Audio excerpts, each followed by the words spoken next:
A single guy rented my 9-bed place. And he had this gigantic party. The state police came.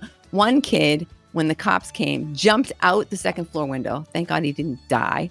Another kid passed out on the bed, puked all over the carpeting, all kinds of nasty stuff. Now, that was my house.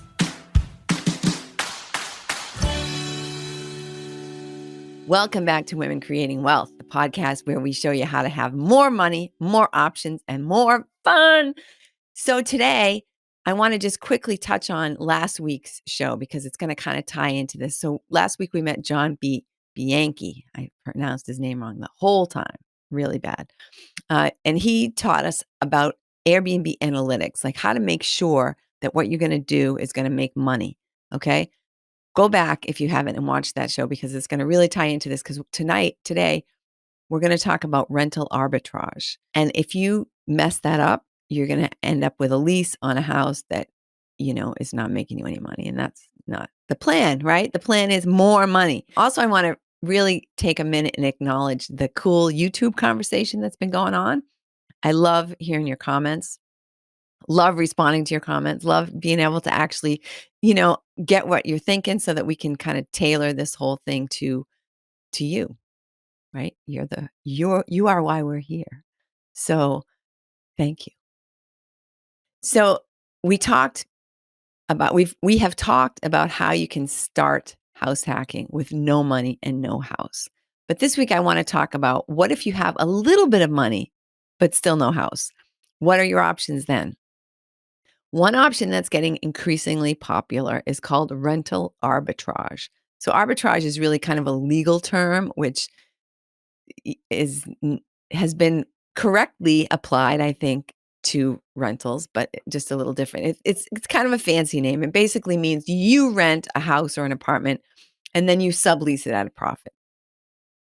You need money to do this because in pretty much every market, you need to have at least the first month's rent, usually the last month's rent. And like in Boston, you also need a security deposit and a broker fee. So that's 4 months' rent. That's a pretty good amount of money in most places. So keep that in mind that I think across the board, you're going to need at least 2 months' rent in order to make this work, even if you're making great deals with the landlord and stuff. Although I'm not discounting your ability to talk a great deal, to talk yourself into a great deal with a landlord who has an empty place and doesn't really understand Airbnb, doesn't really get how the whole thing can work. So the advantages here are pretty obvious because you're making money from somebody else's property and you can scale much more quickly, right? If I have to buy a property every time I want to add a new Airbnb, I mean, crap a load of money, right? But if all I have to do is sign a lease and come up with 2 months rent every time I want to add an Airbnb property, much better. And if you can incorporate the landlord into your deal, for example, a friend of mine in Texas, she owns a property that she was renting long-term. And somebody approached her and said, hey, when this lease expires, when this person moves out, would you be interested in allowing me to manage your property as an Airbnb? Okay, so the way that works is that this guy guarantees her a certain amount of money every month. And above and beyond that, they share the profits. So there's really very little risk to her. There's very little risk to him because he feels very comfortable that he can make this small nut. So, for example, let's say that she's getting $1,500 a month for rent from a long-term person. He says, okay, I'll guarantee you that I'll pay you $1,200 a month. But then above and beyond that $1,200, we're going to share all the profit. He's getting the property for under market rent. And she's more than likely going to be making a lot more than $1,500 that she was making with a long-term tenant. He furnished it. He took all the risk. He took all the responsibility for putting everything on Airbnb. He manages the whole Airbnb thing as far as talking to the guests and stuff. So no work for her. She just collects a check. She's totally happy. Work for him, but he doesn't have to own a property. And she only required him to put 1 month's rent up. You're probably going to have a relationship with that person where they have come to trust you and that you're not going to just party there all weekend and never give them any money. But they had a legal contract in place, an actual lease that spelled this all out. So it was a legally binding agreement. And if he didn't perform, she could have taken him to court and, I mean, it would have been messy, but that's one of the reasons that she felt comfortable doing it with who was essentially a total stranger. Of course, in that case, that was not his first property. So she could go on Airbnb, look him up as a host, and see that he was already doing this with other people. Much easier once you get to property number two. But anyway, yeah, so you can go from zero to a huge portfolio in a much shorter amount of time than it would take you if you wanted to try to buy all these places. It's very easy to find people who will tell you how great this is. And I'm not here to tell you that it doesn't have potential, but just please think about these things before you get yourself into like a crappy situation. First question, and this is especially true, like I said, of your first property because you have no history, nobody knows who you are. So you're probably going to have to get into a situation, a more traditional situation with a landlord, unless, maybe you have a friend who owns rental property. But let's say you don't. So do you have good credit?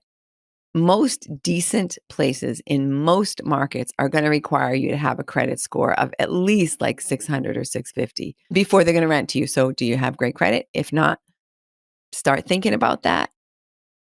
There are for example, this market where I am in Boston, sometimes you can rent a place with lousy credit, but they're probably going to want a lot more money down. So instead of just being able to get away with first and maybe last month's rent, you're also going to be having to pay a security deposit and, potentially even a slightly higher rent each month because the landlord is taking a risk on you. And you're not most likely going to get into a really high end type of rental. You're going to probably be looking at a landlord who, is a little bit more desperate. So you need to understand how much money other people in the same area are getting for short-term rentals. How full are they? So you can figure this all out right from Airbnb or VRBO because you can look at people's calendars and you can say, okay, I want to rent, a couple nights, and you look and see when is the next time that they might be available. So you can get a feel for how full they are, how much activity is going on there. And you also you see what they're renting the property for, and you want to understand like how much competition you have. So for example, I want to rent a place at the beach for this weekend. How many people actually have availability versus if I want to rent a year from now, how many so you want to understand how many properties there are and how many actually have availability for this weekend or this month. Because obviously the ones that have availability are not rented. And if there are 50 properties and 40 of them have availability this weekend, that's not good because that means there's a good chance that you're going to be sitting it out as well, that you're going to have a property that is not rented.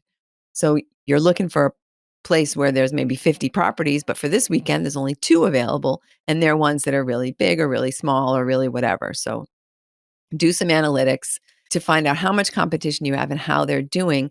And then you want to sort of stop and say, what can I do? Like the people who are rented, do they have anything in common? All the properties that are already rented and seem to be busy, what do they have in common? Are they more higher end? Do they have a certain number of bedrooms? Do they have a pool or right? What is it about them that seems to be a common thread so that when you're going and looking at your other properties, that the property that you're going to create, you want to make sure that you can get all the good stuff from the people who are doing well and try to avoid the bad stuff from the people that are doing badly. I mean, everything will rent at a price, but you don't in general want to be the lowest priced, crappiest property on the market because those are the kind of people that are going to stay there. And you don't really want the lowest price, crappiest people because they're not going to take as good care of your home. You don't want, well, we'll get to all the things that you don't want to happen when we get a little further down my little list here. Okay, so what is your commitment? If this doesn't work, are you having to sign a 1-year lease? I mean, are you on the hook for this thing for a year if you find out that you did a terrible job on your analytics? If that happens, what's your fallback plan, right? Can you rent it to a long-term person? Can you live there yourself? I mean, what kind of options you have if for some reason it doesn't work out and you have a 1-year lease? Make sure, because many properties that are in an HOA or in an apartment building have restrictions against short-term rentals. And it can be very hard to figure out, like the whole street might allow short-term rentals, but the one building that you're in might not. And for example, my boyfriend owns a place in North Conway. The whole White Mountains of New Hampshire area has tons of short-term rentals. But there's one little block in North Conway that does not allow any short-term rentals. Do not be the person who's in that block, okay?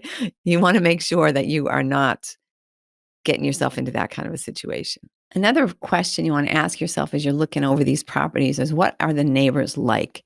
Is there anything happening in the neighborhood that's gonna get you bad reviews on Airbnb? For example, is there a dog that barks 24/7?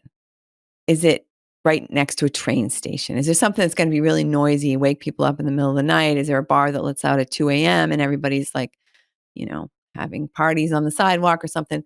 You really wanna stay away from this if you can. If it's just, like, too great an area, this is, New Orleans, and you are on the perfect street in the perfect neighborhood, just make sure that you're really transparent when you write your review. Like, if you're not at the bar at 2 a.m. when it lets out, you're gonna wanna have earphones on, because when that happens, and I think in New Orleans, it's not 2 a.m. It's a little closer to the time when other people are waking up to go to work. So, that's one thing to take into consideration. How easy is it to get to the property? Is there parking? Is there public transportation? How are people gonna get access to the property?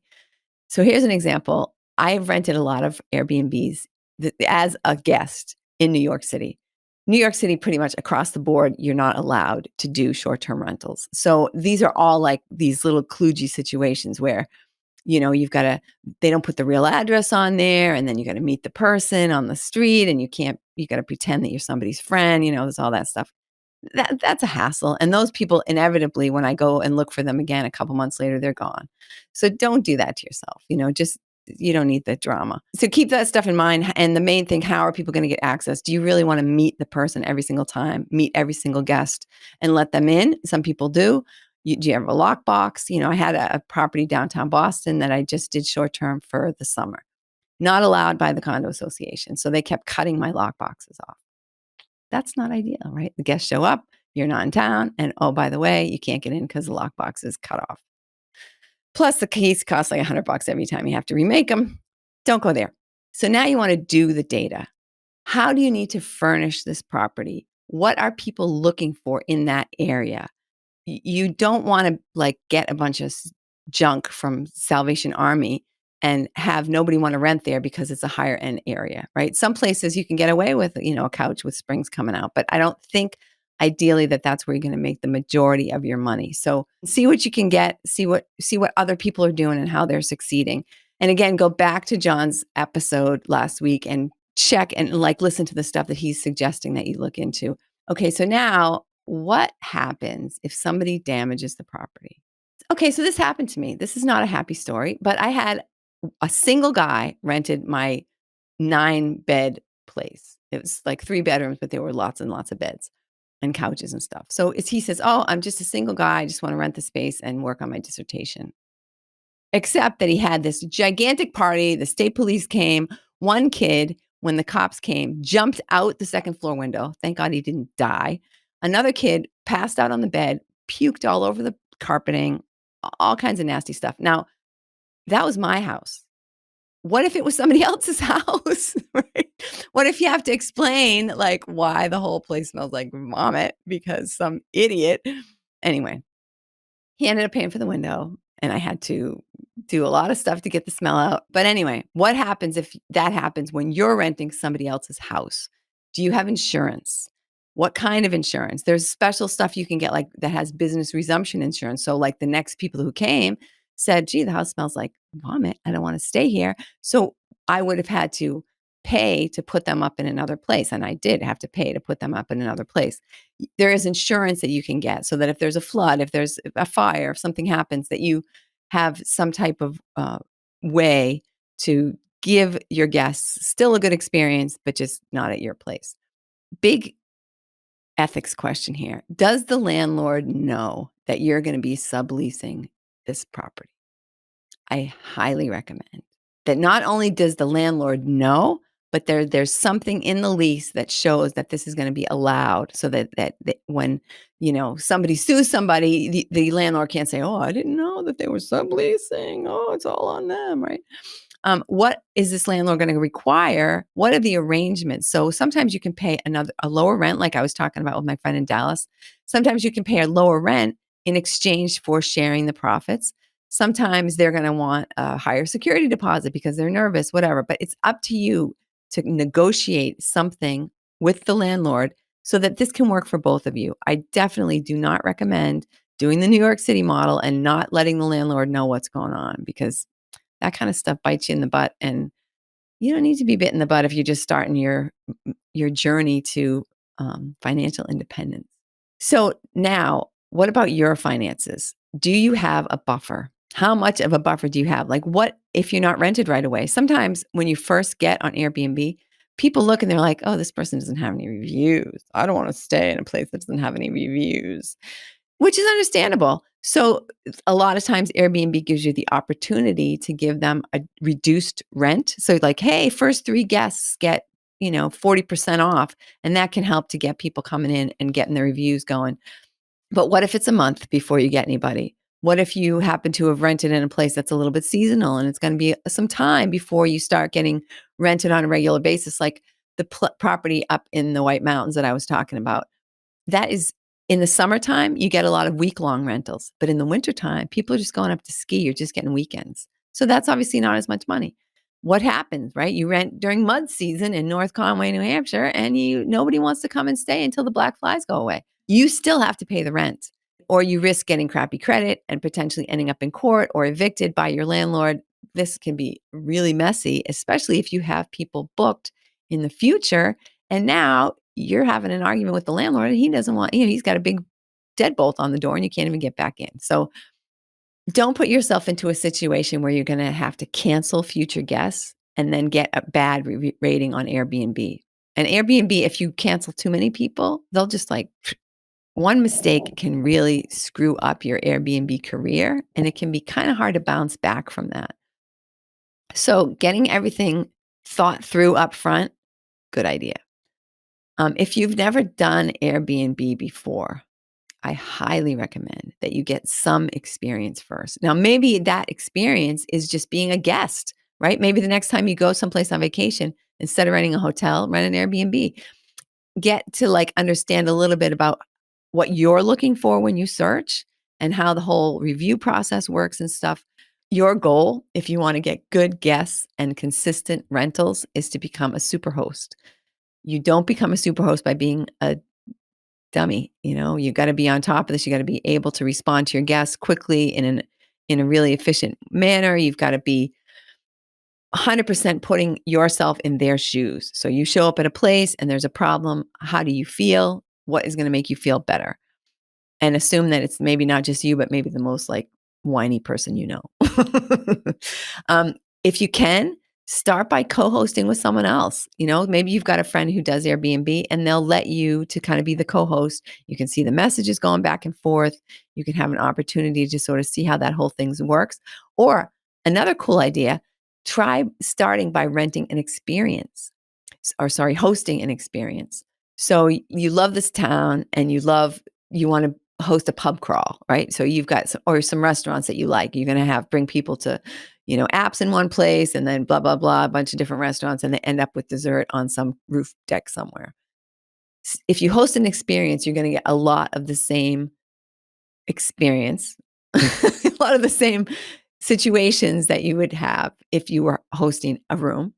And it doesn't cost you anything. So that's back to our last episode where we talked about no money, no house. But something like that can give you some ideas of exactly how the whole Airbnb thing is going to work. To be a successful house hacker, whether it's your house, somebody else's house, or some combination, you really need to figure out, are the numbers going to work for you? So here's some things that you're going to want to check on. Startup capital. You're going to have to put a deposit down on the property. You're going to have to buy or rent furniture, all the bedding, right? So sheets and towels and toilet paper and shampoo and dishes and plates and everything. So how much is that going to cost? Is there any of that you can buy from like a Salvation Army or, a Habitat for Humanity kind of place, the Restore, anything like that? Get a list, how much all these things are going to come to. That's one of your items. You're going to have monthly rent, utilities, cable, internet, all that kind of stuff. How much is that going to come out to? For every guest, there's going to be cleaning. there's going to be more supplies like toilet paper, shampoo, conditioner, soap, all that kind of stuff. Plus, Airbnb takes a commission. Currently, it's only like 3%, but you got to factor that in. If you're looking at, oh, I'm going to get $100 a night. No, you're going to get like $97 a night. Plus, you've got to pay all these other expenses. And don't forget about things like taxes and insurance. You 100% want to have this place insured, even if it's just renter's insurance, which is very inexpensive. Factor all that in. The other thing is, are you going to do all this in your own name or are you going to start a corporation? There are some tax advantages to that. So you might want to talk to an attorney. I mean, if you don't want to pay an attorney, do something like call SCORE, the Service Corps of Retired Executives. Almost every major city has SCORE, and they're fantastic. They are exactly what it sounds, retired executives. So you're talking to CEOs of big companies who are now just want to like hang out and help people. Great, great group of people to work with. And they can talk you through the whole forming a corporation, the pros and cons and things like that. When you're figuring out your income, so those are your expenses, and I might have forgotten some. So like think through like the whole scenario. For income, you really want to use realistic and even pessimistic numbers to figure out how much you can reasonably expect to make. And then after you've done that, take 75% of that number and make sure you're remembering and thinking about, is that income going to be seasonal, right? Where is there a down market? There's almost always a down time in every kind of market. So, and even if there isn't, like, let's say that you're in an area where you could get a hurricane, a mudslide, or whatever. So 75% of your pessimistic estimate, and hopefully you'll be happily and pleasantly surprised by the money that you're making on the good side instead of being like horrified and astonished at the money that you're making and not anywhere near what you were hoping in your optimistic calculations. So, once again, in closing, I highly recommend that you go back and listen to last week's episode. John is the Airbnb Data Guy, and then go back and watch his YouTube videos to get a realistic forecast on what your chosen property can yield you before you start signing leases. Next week, you've got to be here next week because we're going to talk to Cassie Parks. Cassie is a case study in house hacking, and she's also a super cool person. She's going to tell you how she's making money from every little nook and cranny of her house. In the meantime, have a fantastic week, and we look forward to seeing you back here next week. Well, for women creating. Well,